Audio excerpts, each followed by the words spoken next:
हम लोग सीखने वाले हैं इनवर्स रिलेशन। इनवर्स रिलेशन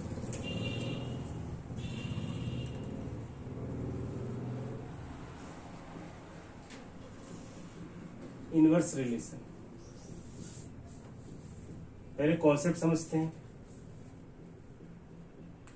आपने यह सीखा होगा R equal to set of all order pair such that first element belongs to first set and second element belongs to second set. सबसे इजी डेफिनेशन है, क्लियर है? Yes, sir.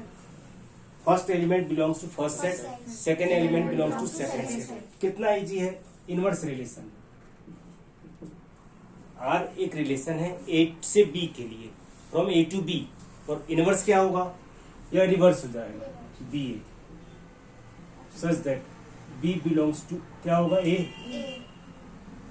B belongs to B और small A belongs to A. ठीक है? Yes. अब देखो पहले इसकी बात करते हैं। डोमेन ऑफ आर क्या सीखा था आपने? Collection of first element, set of all first element, first component, Yes, sir. और रेंज ऑफ आर क्या सीखा था? Set of all second element. इतना बनता है। Yes, sir. अब देखिए आर जो रिलेशन है from A to B, R जो रिलेशन है ए टू बी है, और आर इनवर्स क्या होगा? B to A, B to A. Reverse Yes. B to A. Yes. यदि हमें आर फाइंड करते बन गया तो आर इनवर्स एलिमेंट चेंज कर देंगे Yes. और डोमेन रेंज जाएगा। तो डोमेन ऑफ आर इसका मतलब होगा, यह होगा रेंज ऑफ आर इनवर्स, और यह होगा domain of R R inverse. inverse. तो पहले इसको एक्सप्रेस करते हैं। Let R be a relation on natural number. Relation जो है वो नेचुरल नंबर पर डिफाइन है, नेचुरल नंबर पर डिफाइन इस तरीके से है, x plus 2y equal to 8। 8. तो 2y equal to 8 minus x, y equal to 8 minus x by 2। ये हो गया सेकेंड कंपोनेंट के लिए। Yes. अब आपके पास इनपुट क्या है? x इक्वल टू आपको 1 रखना है, तो x इक्वल टू 1 रखेंगे तो क्या होगा? 8 माइनस 1 बाई 2, यह होगा 7 बाई 2। 7 बाई 2 नेचुरल नंबर है क्या? 7 बाई 2 नेचुरल नंबर नहीं है, तो यह नॉट बिलोंग्स टू होगा। यह इनपुट नहीं होगा, आपको रखना होगा x इक्वल टू 2, तो y इक्वल टू यह होगा 8 माइनस 2 बाई 2, यह होगा 6 बाई 2, तो यह हो गया 3, 3.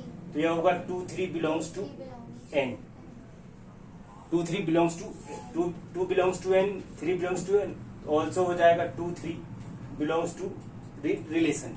Yes. अब यहाँ डिवाइड बाई 2 है तो डायरेक्ट आप स्पीड पकड़ लो, आप इवन नंबर ही रखते हैं हम लोग, Yes, sir. तो इवन नंबर रखते हैं, तो x इक्वल टू 2 रखते हैं, 2 रख लिया हम लोगों ने। अब x इक्वल टू 4 रखते हैं, तो y इक्वल टू हो गया 8 माइनस 4 बाई 2, तो यह हो गया 4 बाई 2, 4 बाई 2 क्या हो गया? 2। x इक्वल टू 6 रखते हैं, तो y equal to 8 minus 6 by 2, यह हो गया 2 बाई 2, यह हो गया 1। यहाँ गलत समझा रहा हूं मैं, 8 रखते हैं, तो y इक्वल टू 8 माइनस 8, ऊपर क्या हो गया? 0 बाई 2, तो यह होगा 0। 0 नेचुरल नंबर में है क्या? नहीं। नहीं। यह नेचुरल नंबर में है क्या? नहीं। तो हमारे पास जो इनपुट है क्या क्या है? यह हो गया 2 4 और 6। कोई डाउट? No, sir. जल्दी से आप स्क्रीनशॉट ले लो।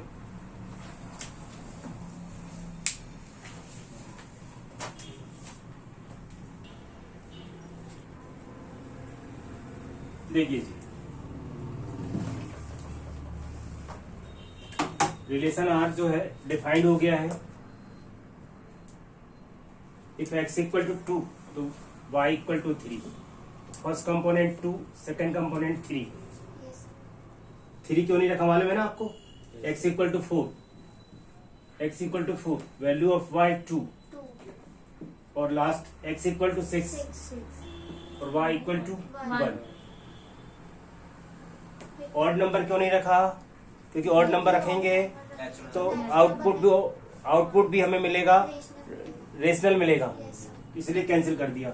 अब आपको एक्सप्रेस आज समझ में आ चुका है, तो कोई प्रॉब्लम अब नहीं है। ये कितना इजी है, अब इनवर्स फाइंड करना कितना इजी है। हाँ जी, डोमेन और आर का डोमेन क्या है? Collection of first element. तो collection first element, set of first element 2 4 6, range 3 2 1 3 2 1, तो यह हो गया 3 2 1। Any doubt? स्टार्टिंग की 3 सम से जी आपने सॉल्व कर लिए, तो बहुत ईजी है भाई। आर इनवर्स का मतलब है एलिमेंट इनपुट और आउटपुट को इंटरचेंज करना है। इनपुट और आउटपुट को इंटरचेंज करेंगे तो 3 2 2 3 2 3 जो है 3 2 में बदल गया, 4 2 2 4 और 6 1। 1 6 अब कोई दिक्कत नहीं है। अब यहाँ से आप इसका डोमेन फाइंड कर लीजिए, 3 2 1। कितना इजी है, यह हो गया 2 4 6। अब जाकर आपका कॉन्सेप्ट क्लियर हुआ। Have a nice day, enjoy yourself.